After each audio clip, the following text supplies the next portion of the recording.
He was a popular American author. He wrote the book Think and Grow Rich. He's Napoleon Hill, and here are her top 10 tools for success. A definite purpose must be accompanied by a definite plan for its attainment, followed by appropriate action. Now, you have to have a purpose, you have to have a plan, and you have to start putting that plan into action. And ladies and gentlemen, it's not too important that your plan be sound.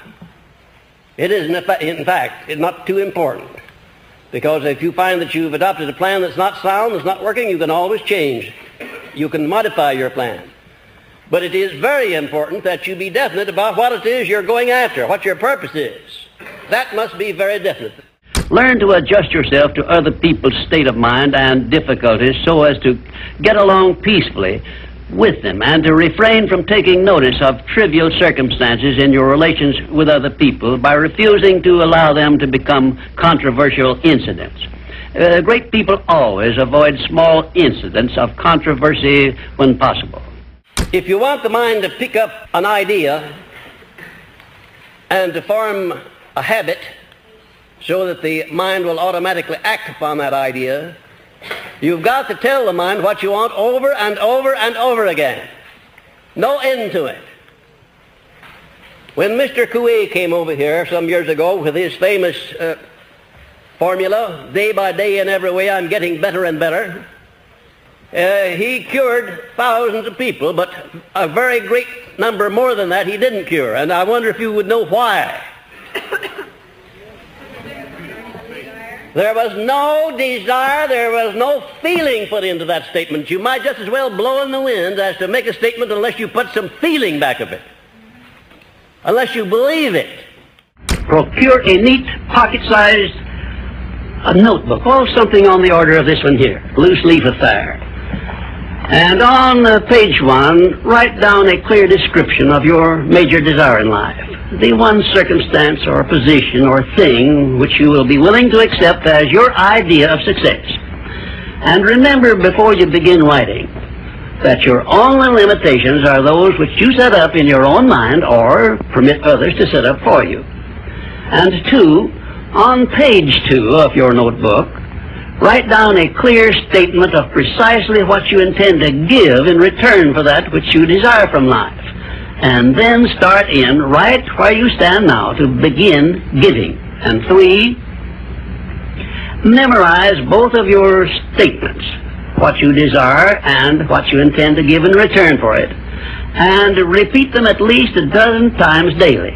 And always end your statements with this expression of gratitude for the blessings with which you were gifted at birth.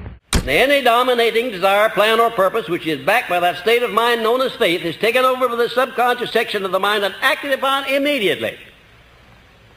I don't know for sure, ladies and gentlemen, but I suspect that there's a relatively small number of people in the world at any one time who understand the principle of faith, who really understand it and know how to apply it. And even if you do understand it, if you don't back it up with action and make it a part of your habit life, you might just as well not understand it. Because faith without deeds is dead. Faith without action is dead. Faith without absolute positive belief is dead. I don't know how you're going to get any results through believing unless you put some action back of that belief. And incidentally, if you tell your mind often enough that you have faith in anything, the time will come when your subconscious mind will accept that, even if you tell your mind often enough that you have faith in yourself. Had you ever thought what a nice thing it would be if you had such complete faith in yourself that you wouldn't hesitate to undertake anything you wanted to do in life? Had you ever thought what a benefit that would be to you? Your personality determines whether people are attracted to you or shy away from you. It is the show window in which you display your character to the world, and it is the one thing which distinguishes you from all other human beings. It is your trademark by which people recognize you, and it is the thing which determines your success or failure in selling yourself through life.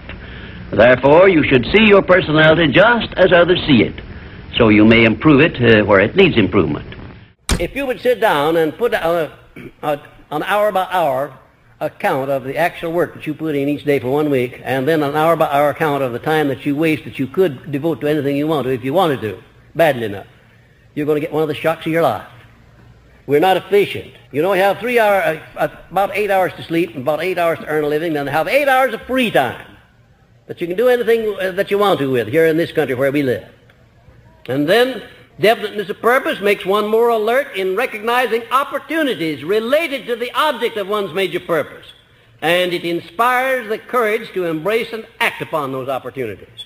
And now, we all see opportunities almost every day of our lives, which, if we embraced them and acted upon them, could benefit us. But there's something in us that we call procrastination. We just don't have the will, the alertness, the determination to embrace opportunities when they come along.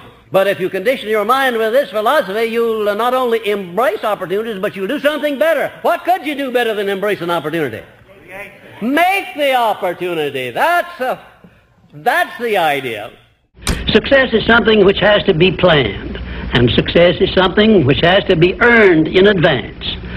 True, there is such a thing as luck, but just remember that luck is something you can create for yourself if you know the rules and follow them just as I give them to you. Remember, too, that success in the higher brackets of achievement is something that can be had only by taking others along with you. And the best definition of success, which I know, is this. Success is the knowledge with which to get whatever you want from life without violating the rights of others and by helping others to acquire it. The very minute that you decide upon something, you know that's what you want, you know you're going to do it, all of these negatives that have been bothering you, they pick up their baggage and get out. They just move out. They can't live in a positive mind. Can you imagine a negative frame of mind and a positive frame of mind occupying the same space at the same time? Could you imagine that? No, you can't, because it can't be done. And did you know that the slightest bit of a negative mental attitude is sufficient to destroy the power of prayer?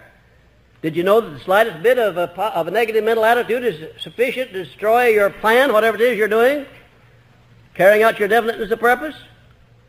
You have to move with courage, with faith, with determination in connection with carrying out your definiteness of purpose.